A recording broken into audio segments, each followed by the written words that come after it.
համատեղ աշխատելու մեր պատրաստակամությունը շնորհակալ եմ։ Thank you very much. Thank you very much.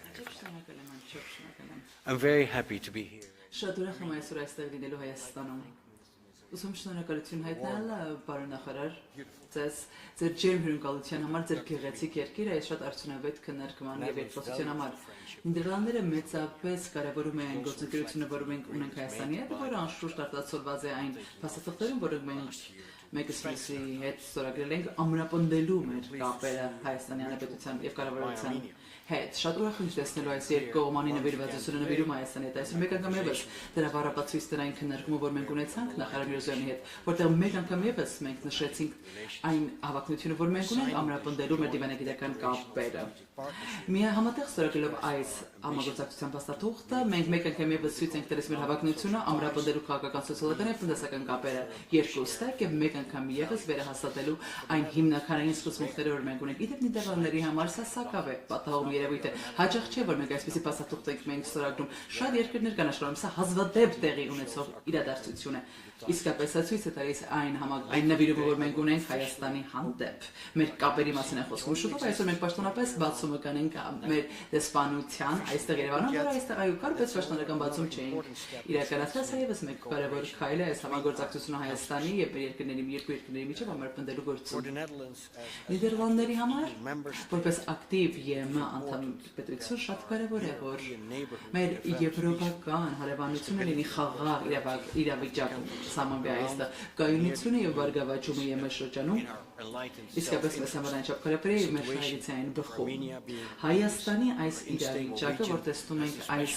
իրավիճակի անկայունությունը շատ կարևորվում է Նիդերլանդների կողմից։ Ես վստահեցրեցի նախարարին, որ Նիդերլանդները մեծապես պատրաստ են աջակցելու դիմակայունությունը հաստատելու իր տնտեսության դիվերսիֆիկացման ուղղությամբ ավելի քիչ անկախ լինելու Ռուսաստանից, ավելի քիչ կախված լինել Ռուսաստանից եւ օրենքի գերականություն ամրապնդելու համար։ Մենք նաեւ խաղաղության գործընթացի մասին խոսեցինք Հայաստանի եւ Ադրբեջանի միջեւ եւ ես այստեղ նշեցի այն կառուցողական քայլերը, որ անձեռք է բերում այս բարակցություններում, մեզ համար սա գովելի է։ Շատ կարեւոր է այս քայլերը հաստատելու համար։ Խաղաղությունը շատ կարեւոր է եւ կայունությունը Արևային Կովկասում շատ կարեւոր է Եվրոպայի համար։ Նիդերլանդները եւս սատարում են նորմալացման գործընթացներ Հայաստանի եւ Թուրքիայի միջեւ։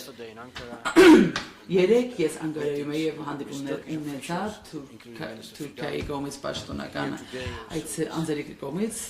նախարար Կուտաներ այնտեղ այսօր այստեղ նաեւ Հայաստանի կառավարության հետ զանազան հանդիպումներ եմ ունեցել։ Ես վստահ եմ, որ երկու կողմերն էլ երկու ստեկ ունեն այդ կամքը նորմալացնելու այս հարաբերությունները ապագայում։ Այսօր նաև դրվատանքի եմ արժանացրել այն քայլերը, որ Հայաստան անում է պարոն Միրզոյանի հետ այս հարցը բարձրացնեցի հետագա ժողովրդական բարեփոխումների հետ կապված Նիդերլանդները շարունակաբար կաջակցի այս նախագծերի իրականացումը, որտեղ օրենքի գերակայությունը, ժողովրդավարությունը կամրապնդի։ Այստեղ նաև մեր մտահոգություններն ենք մեր բարձրացնել ապատեղեկատվության մասին հարցեր ենք բարձրացնել, ընտրությունների մասին հարցեր, որոնք այլ երկրներում տեղի ունեցել, ինչպիսին Մոլդովայում եւ Վրաստանում։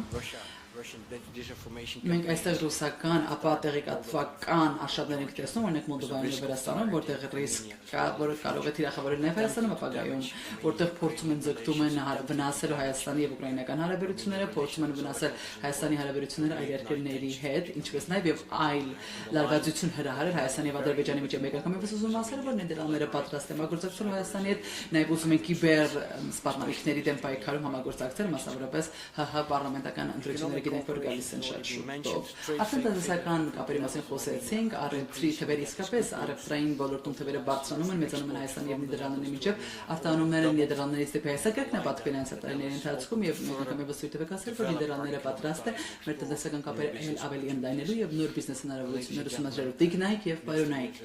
պարոն նախարար Միրզոյան, իմ ընկեր ցույց տվեք ամփոփելով այսօր ասել մեկ անգամ եւս թե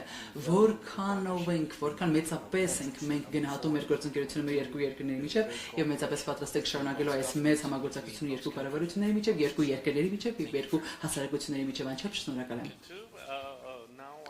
Dear colleagues, we have some time for questions. Yes, we now have time for the questions. Please, the journalists who are present. Dear journalists, please. Armen Press լրատվական գործակալություն, բարև ձեզ, Դավիթ Մամյան, հարցս ուղղված է Նիդերլանդների արտաքին գործերի նախարարին։ Պարոն նախարար, Ադրբեջանում շարունակվում են ապօրինաբար պահվել հայ գերիներ, նրանց նկատմամբ իրականացվում է շինծու եւ կեղծ դատական գործընթաց եւ մտահոգություններ կան, որ այդ անձինք, որոնցից է նաեւ Լեռնային Ղարաբաղի նախկին պետնախարար Ռուբեն Վարդանյանը եւ ով արդեն ավելի քան 20 օր է հացադուլ է հայտարարել, ենթարկվում են խոշտանգումների եւ այդ խոշտանգումների մասին են վկայում նաեւ Ադրբեջանի կողմից բարբերաբար տարածվող լուսանկարները դատական գործընթացներից։ Այս համատեքստում կցանկանայի հասկանալ, թե որն է Եվրոպական միության, ինչպես նաեւ հենց Նիդերլանդների դիրքորոշումը այս հարցի վերաբերյալ եւ ինչ քայլեր կարող են ձեռնարկվել հայ գերիների ազատ արձակման ուղղությամբ եւ այս հարցի լուծման ուղղությամբ։ Շնորհակալություն։ Thank you, Mayor, very much. Thank you for the questions. Շնորհակալ եմ։ We believe that in general, prisoners, detainees